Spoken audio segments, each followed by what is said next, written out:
नमस्कार मित्रांनो, सदन कास्तकार या आपल्या यूट्यूब चॅनलमध्ये आपलं स्वागत आहे. मित्रांनो, तुम्ही माझं शेत बघू शकता. भरपूर सारा आता कचरा आहे आणि अशा याच्यातच आपण कलिंगडाची लागवड करणार आहे.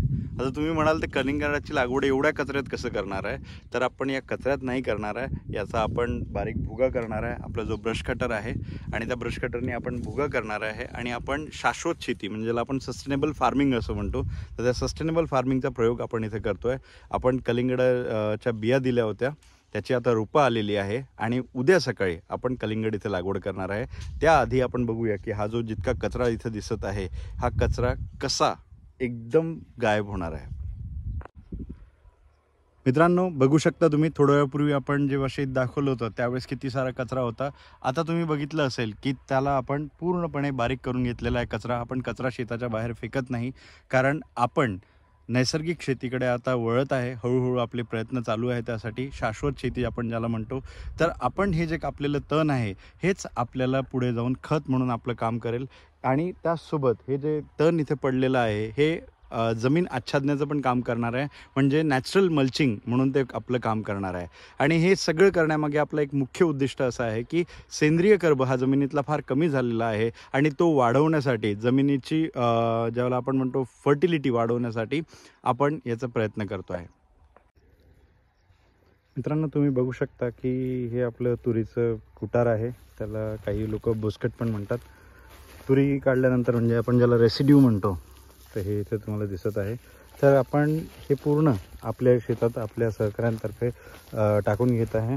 म्हणजे जसं तुम्ही इथे बघू शकता आपल्या इथे की आपल्या या ज्या 2 ड्रिपच्या लाईन आहे, या 2 ड्रिपच्या लाईनच्या मध्ये आपण हे अशा प्रकारे टाकून घेत आहे, म्हणजे जेणेकरून तर जमीन पूर्णपणे आच्छादल्या जाईल आणि आपलं मल्चिंगचं पण काम होईल. याच्या आधी आपण सांगितलेलं होतं की जसं आपण जो कचरा होता त्याचा पण बारीक केलं त्याला तणाला, आणि त्यासोबत आपण हे जे बुसकट आहे आपलं, हे बुसकट पण इथे टाकलेलं आहे, जेणेकरून हे पण मल्चिंगचं काम करेल. मंडळी, आज आपली कलिंगडाची लागवड आपण करताय. कलिंगडाचं रोप हे थोडं मोठं झालेलं आहे, कारण आपल्या कापसाच्या व्यस्ततेमुळे आपण लावू शकलो नाही.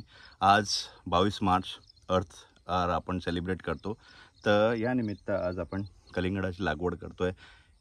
6 फूट बाय 1 फूट अशा याच्यावर आपण कलिंगडाची लागवड करतोय. तर तुम्ही इथे बघू शकता की आम्ही नर्सरीतनं इथे रोपं आणलेली होती आणि आता त्याची लागवड आपण करत आहोत शेतामध्ये. मंडळी, इथे बघू शकता की आपण इथे कलिंगडाची लागवड केलेली आहे.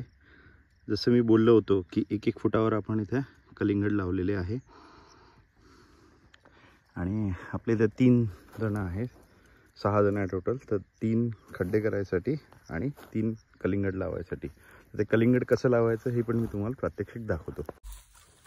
मित्रांनो, साधारण हा 3 इंचाचा आपण इथे गड्डा केलेला आहे आणि या गड्ड्यामध्ये आपण आता रोप लावणार आहे. इथे बघू शकता तुम्ही, हे आपण रोप लावत आहे. इथे फक्त एकच काळजी घ्यायची की त्या रोपाला व्यवस्थित दाबायचं, जेणेकरून आपल्या वेलाला त्रास होणार नाही आणि वेल चांगल्या प्रकारे उगवून येईल.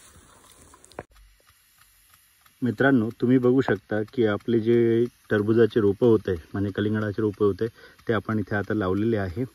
आपण सस्टेनेबल फार्मिंग म्हणजे ज्याला शाश्वत शेती असं म्हणतो, त्याचे आपण प्रयोग करत आहे.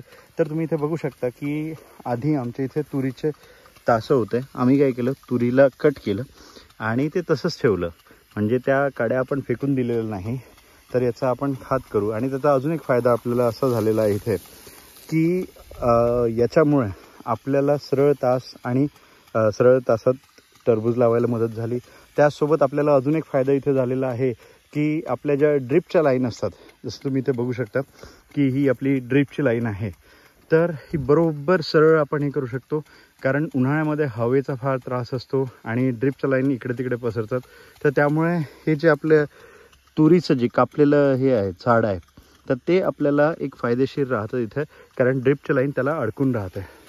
आणि आता आपण रेनगननी पाणी देतोय. तुम्ही बघू शकता, एक रेनगन इथे चालू आहे आणि दुसरी रेनगन आपण या साईडला आहे, कारण जेणेकरून आपल्याला जमीन थंड करायची आहे. ड्रिपच्या याने तर आपण करणारच आहे, ड्रिपनी आपण पाणी देणारच आहे, पण त्यासाठी एकदा पूर्ण जमीन आपण थंड करून घेऊया.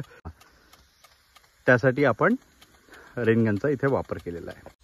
मंडळी, सकाळपासून आता संध्याकाळ झालेली आहे. सकाळच्या वेळी आपण काही रोपं लागवड केली आणि त्यानंतर संध्याकाळच्या वेळेस आपण केली आहे. आता आपण हा व्हिडिओ इथे थांबूया. पुढच्या व्हिडिओमध्ये अजून असेच नवीन नवीन प्रयोग आपण बघूया. जसा एक आपण कलिंगडाचा नैसर्गिक पद्धतीने किंवा ज्याला आपण सस्टेनेबल फार्मिंग म्हणतो त्या प्रकारे आपण एक प्रयोग केलेला आहे. अशाच नवीन नवीन प्रयोगासाठी तुम्ही आमच्या चॅनलला सबस्क्राईब करा, लाईक करा. आवडलं असेल तर लाईक करा, आवडलं असेल तर तुम्ही कमेंट करा आणि तुमची प्रतिक्रिया आम्हाला कळवा. धन्यवाद. जय किसान.